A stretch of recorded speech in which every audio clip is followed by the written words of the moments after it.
Greetings everyone, and welcome back to Let's Play The Legend of Zelda, the Minish Cap. We've just finished the 5th dungeon and collected our 4th and final piece of the sword. Our 4th and final element, I should say. It's going to get infused with our sword. We're going to do that today. We're also going to tie up a few little loose ends before we go and take on the final dungeon. We don't want to do that just yet. This game has an assload of things to collect and do and fetch questing and all that such. Now, when I started this, I wanted it to be a casual playthrough, something where I didn't really go out of my way to try and collect everything and all that stuff. And I kind of said I would try to get all the pieces of heart, but now that I'm getting near the end, I don't think I'm going to. There are 44 pieces of heart in this game, and it's just too many. And I just want to get this, finished, because we're near the end of the story, and everything's culminating, and I don't want to bog it down with a whole bunch of fetch questing. But I will go for all of the rest of the items that I don't have yet, as well as all of the Tiger Scrolls, so you'll get to see all the cool techniques and such and whatnot. That being said, we won't be too long before we go take on the final dungeon. In fact, we're going to see a part of it a little bit today. First of all, I want this white Pickolites. Remember when I said earlier, way back when this guy first showed up, that you could use the white Pickolite as a way to grind kinstones in the swamp? Well, I'll be showing that off. Not in this video, in the next one though I will. And you'll see what that is. I'm buying all the kinstones I can get because the last part of the game here kind of requires me to fuse with a whole lot of people. But enough of that. We have Rock's Cape so we can learn a new thing. Ooh, the down thrust. Yes, this is essentially the downward stab that was introduced in Zelda 2. However, it is not quite as cool, because we can't do it while in motion, but I guess it'll do. It's not really a technique that you're going to use very often in this game, but yeah, it's kind of cool. Kind of cool throwback. And such. Bam. Also, the animation takes too long.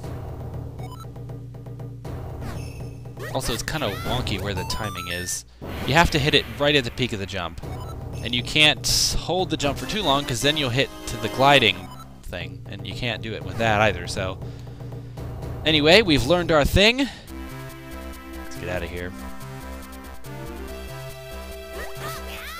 Fuck that sign. Well, I will say that with the downward stab, destroying signs is much more fun.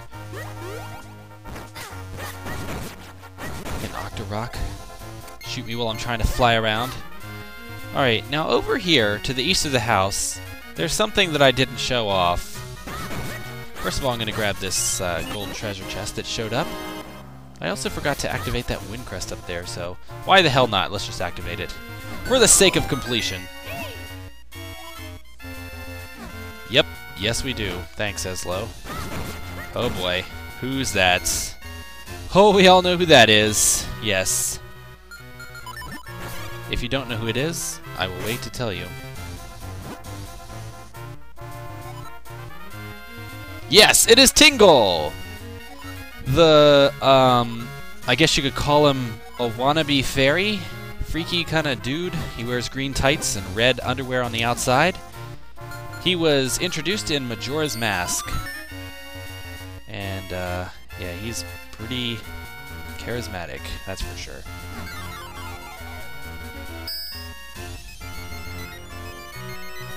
Anyway, you can fuse kinstones with him, it opens up one of these trees. Now, his role in Majora's Mask was to sell you maps of the place. His role here is to basically give you an item, but you have to fuse with all 3 of his brothers as well, so this is the game where it introduces Tingle's brothers. They're also in 4s, much like the 4 sword that we're about to get as well. Alright, so the next Tingle brother is right down there, as you can see. He's wearing pink. And that's where we're going to go. We have to go through the farm to get there, though. One cool thing about the cape is you can jump right up into those tornadoes as well. You don't have to jump up through them from above. And yes, that tree was glowing. We can actually shrink there and do something in the farm, but I'm not going to do it because it's just money or shells or something of that nature. Ah, shit, I fucked that up. Let's try that again. When you do these stacked block pushing, you kind of have to make sure you're solid, Rick. or Link, or whoever you're calling him, is up front. Ooh, hello. Yes, Tingle's brother. I guess Rick's a fairy. I didn't know. Ooh, Tingle's brother is called Ankle. Oh, weird.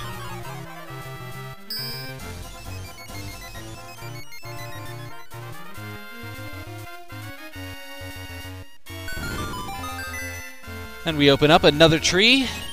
2 of them down. 2 more to go. We'll see what that's about a little later, because that's actually all the Tingle Brothers we're going to see in this update. I'll grab the other 2 in the next video. Aw, yeah. Alright, so the next order of business for this update is to infuse our blade with the final elements. We might as well, because we're already here. I also am going to point out that the guard's AI is incredibly horrible. I'm going to flip around, shout, shoot them with arrows, everything else under the sun. These silver arrows, by the way. They do nothing. They don't care. They're immortal. They only care if you're pretty much about 2 feet in front of their face. Watch this. Pro stealth. Rick is a pro stealth master. He's so pro, they don't even know he's there, even though he's shooting them in the back with an arrow.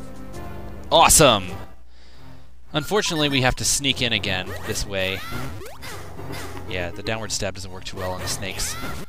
Now, I don't know if I mentioned it, but this room has the a remix, or at least a comeback, of the Link to the Past underground theme. Kinda cool, right?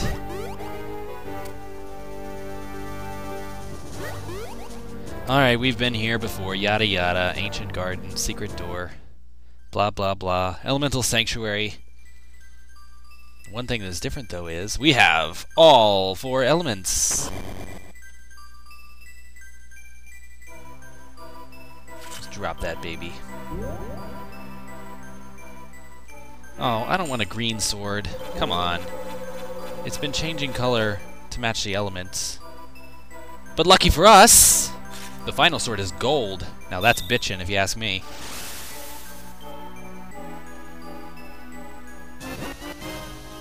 Hell yeah. Alright, so now we have finally gathered all of the elements. Our sword is at its very strongest. We are able to break Vatty's curse with it. Look at it break that motherfucking rock. Holy shit. Oh, and there's more to the cave. We must go deeper. Yeah. It would appear so. You know, I have eyes too, Eslo. I can see things. I don't know if you were aware of that. That's okay. Ooh, pretty stained glass. I bet they do. Hey, guess what? We get to watch the same cutscene we saw at the very beginning. Except this time I'm just going to talk over it because we've already seen it. So, yes, a long time ago. Good thing is, though, it moves a little faster this time. Yeah, we got Ganon. He's got some kind of halberd. And there's a little Octorok. That's kind of a cool touch. I realized that the hero from back in the day doesn't have an annoying hat talking to him, berating him and such. He has awesome flowing locks, like some kind of golden god. I don't know. And hey, that sword doesn't have a gold handle. What's up with that?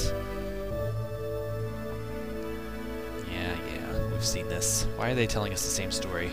Well, they're telling it so we can see the final piece. Yep. The golden light is embodied in the princess. Holy cow, wait a minute. Ooh, this is no good.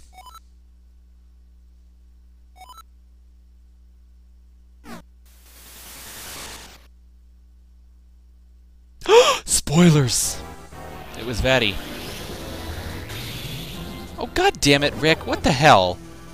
You've been fighting through how many dungeons, bosses, monsters, and that just knocks you... What the fuck? Forget it. Forget it. That's okay. We're not going to worry about it for now.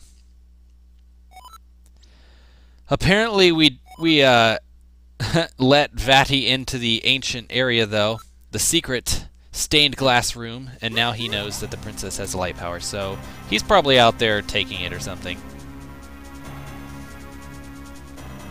Oh, and we've got the something is happening music going on.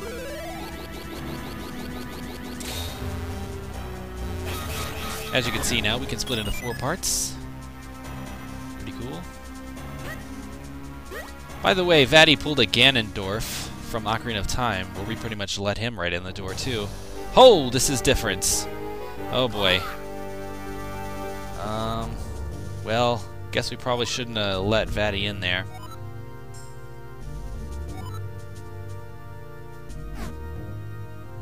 Alright, so one of the cool properties of the 4-sword is, when you charge it, it shoots a little beam. That beam can turn the people away from stone. Pretty cool. That's what it meant when the sword could break Vaddie's curse.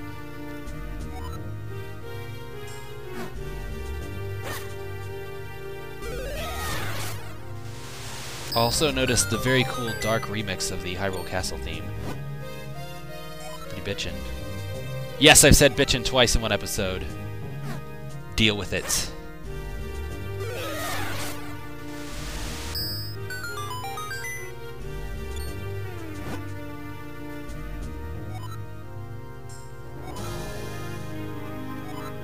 That's because the king's not the king. Oh yeah, you figured it out too. Good. So the guards here are not totally dumb. Although a lot of them have been blindly following the orders.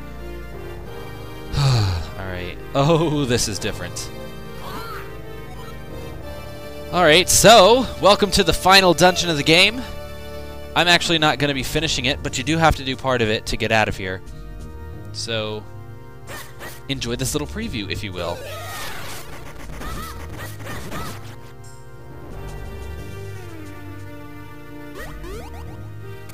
Alright, so the final dungeon, I don't want to talk about it too much because we are going to be doing it as a whole update. But what I will say is that it is Hyrule Castle. Vaddie has just turned it dark and evil with his power, I guess, since he got it from the princess. So it now is full of monsters and locked doors, and the floor plan is totally changed, and yeah, that's about it.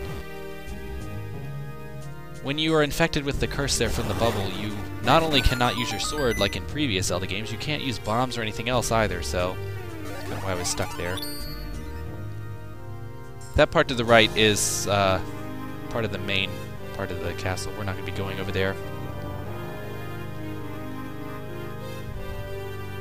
We need to go down this hole, but we need to go down it Minish size. I already knew that ahead of time, so I saved myself a heap of trouble.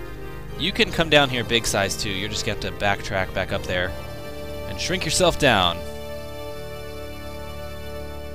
We're going to use this conveniently placed mouse hole to break on into the cell. Now, someone please explain to me why Vaddie or someone programmed or built into their castle a way to unlock the doors of the cells from inside the cell. What purpose does that serve? Can't be any prisoners in there. Oh, hey, it's the king. This is the real king, by the way. Vaddie didn't kill him, he just put him in the dungeon. Would have been cooler if he killed him, though, but there's only one villain in the Zelda series, I think, that's actually ever really killed anybody. Or that's actually ever been told that's been killed somebody. Although I'm going to be proven wrong, I'm sure. Someone squirg about it in the thread, please. Anyway, the king gives us a key. We're going to need that key to get out of here. So there's one locked door in our way. And it's that locked door that we saw at the very beginning by the moblin. Good thing is, though, he's right down here. So we're back where we started. That locked door over there is a decoy. It will try to crush you if you unlock it. This dungeon is actually full of those things.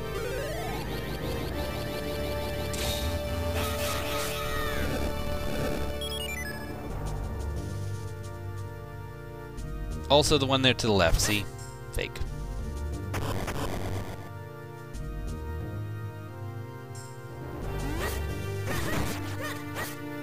Also, I hate Wizrobes. They're not as horrible as they are in the original Zelda, but they're pretty bad here.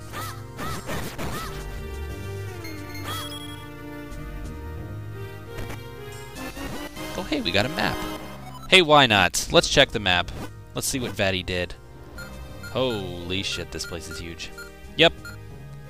Well, it does look imposing, but it's actually not that bad. But we'll get to that. When we get to that, we're just gonna get out of here for now. I got a lot of shit I want to wrap up and a lot of items to collect before I take on the final dungeon. So we're just gonna walk right out the front door and hey look, it's like nothing ever happened. Alright guys, I'll see you next time for a wrap-up episode. Later.